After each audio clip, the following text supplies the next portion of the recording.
السلام علیکم، دس از ارم سعید۔ جیسا کہ میں نے وعدہ کیا تھا کہ میں ان ڈارک اور مشکل حالات میں آپ لوگوں کو روز کوئی نہ کوئی امید کا اور اللہ تعالیٰ کی رحمت سے امید سے جڑے رہنے کے میسیجز بھیجوں گی۔ تو اس سلسلے میں یہ کہ جسے یہ خیال ہو کہ اللہ دنیا اور آخرت میں اس کی ہرگز مدد نہ کرے گا، اسے چاہیے کہ چھت میں ایک رسی لٹکائے، پھر اسے کاٹ دے، پھر دیکھے کہ اس کی تدبیر اس کے غصے کو دور کرتی ہے۔ یہ ایک بہت زبردست اس میں اشارہ ہو رہا ہے کہ ہوتا یہ ہے کہ جب ہم انسان نا امیدی مایوسی کی طرف جاتا ہے تو عام طور پہ کسی نہ کسی چیز کی وجہ سے اس کو غصہ بھی آ رہا ہوتا ہے، کوئی رنج ہوا ہوتا ہے، کوئی تکلیف ہوئی ہوتی ہے اور انسان غصے میں چلا جاتا ہے۔ اور غصہ جو ہے یہ ہمارے ایگو کی طرف سے آتا ہے، نفس کی طرف سے آتا ہے، شیطان ہمیں اس طرف لے کے جاتا ہے کہ ہاں دیکھو تمہارے ساتھ یہ برا ہوا ہے اور تم سے یہ ہوا ہے، اور انسان اللہ کی رحمت سے مایوس ہو کے پھر سمجھتا ہے کہ میں اپنی کوئی تدبیر ایسی کروں تو میری زندگی چینج ہو جائے گی یا حالات چینج ہو جائیں گے۔ اور چونکہ یہ غصے اور رنج اور تکلیف کے عالم میں انسان فیصلے کرتا ہے تو کبھی بھی ایسی اس حالت میں تدبیر جو ہے وہ it's not of wisdom, it is not coming from the روح، it is coming from the ego, کیونکہ یہ شیطان نے اس وقت انسان ایک کمزور حالت میں ہوتا ہے، ظاہر ہے سب کے ساتھ ایسا ہو سکتا ہے، تو پھر وہ انسان کو بھٹکا کے ایسی تدابیر کرانے کی کوشش کرتا ہے جس سے انسان کو بالآخر خود اپنا ہی اس کا نقصان ہوتا ہے یا اس کے ارد گرد کے لوگوں کا بھی نقصان ہوتا ہے۔ تو یہاں پہ مثال یہ دی گئی ہے کہ چھت سے رسی لٹکائے، یعنی یہ رسی جو ہے یہ ہمارے اللہ تعالیٰ کی سے کنیکشن کی رسی ہے، جو اللہ تعالیٰ نے فرمایا کہ اللہ کی رسی کو مضبوطی سے تھامے رہو، کیونکہ وہی رسی تو ہے جو اللہ ہی تو ہے جو سب کچھ کرتا ہے، ہر چیز پہ قادر ہے۔ ہماری تدابیر سے تھوڑی ہماری زندگی بنتی ہے۔ اگر ہم اپنی تدبیروں پہ آ جائیں تو یقین مانیے اگلے سیکنڈ کا سانس نہیں ہم خود لے سکتے۔ سب کچھ،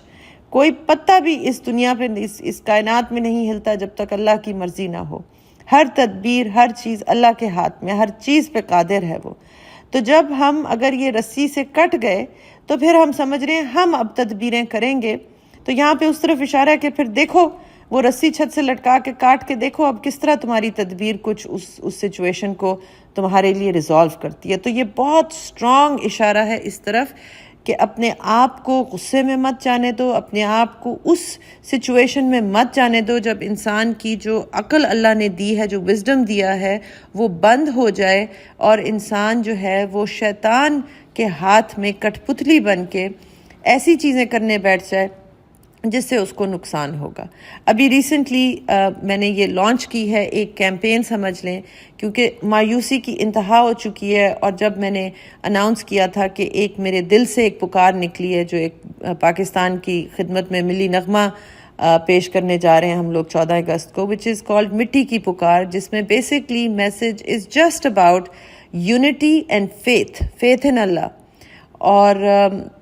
اس کے اوپر اتنا بیک لیش آیا، اتنے لوگوں نے کہا کہ انتہائی مایوسی کی باتیں کر رہے کہ کس طرح نہ مایوس ہوں ہم، یا کیوں نہ مایوس ہوں ہم۔ میں سمجھ سکتی ہوں کہ رنج تکلیف بہت زیادہ ہے، لیکن مسلمان کے اوپر اسی لیے تو یہ منع ہے، مایوسی کفر تک لے جاتی ہے۔ یہ بہت بڑا سٹیپ ہے۔ اس وقت یہ میسیجز زیادہ سے زیادہ لوگوں تک پہنچائیں۔ ہم اللہ کے ناشکرے نہیں ہیں جو ہم اپنے اس پیارے وطن پاکستان کے لیے شکر گزار نہ ہوں۔ ہاں حالات ٹف ہیں، مانتے ہیں بہت سخت ہیں، لیکن اس کا مطلب یہ نہیں کہ ہم ناشکروں میں سے بن جائیں، کہ ہم اللہ کی رسی کو چھوڑ کے کہیں ہماری تدبیریں ہمیں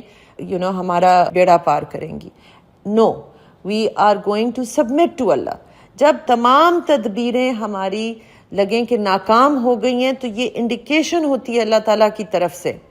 کہ بتا بندے اب تو اور کیا کرنا چاہتا ہے اور کیا کچھ کرے گا، تجھے کیوں سمجھ نہیں آ رہی کہ اس وقت تجھے میرے آگے گڑ گڑا کے اپنے سب سے پہلے گناہوں کی معافی مانگے، جو کہ ہم سب کو روز مانگنی چاہیے، اور مجھ سے مدد مانگو، کیونکہ جب یقین کریں حالات تاریک تر ہوتے ہیں وہاں پہ اللہ کی مدد بھی قریب تر ہوتی ہے۔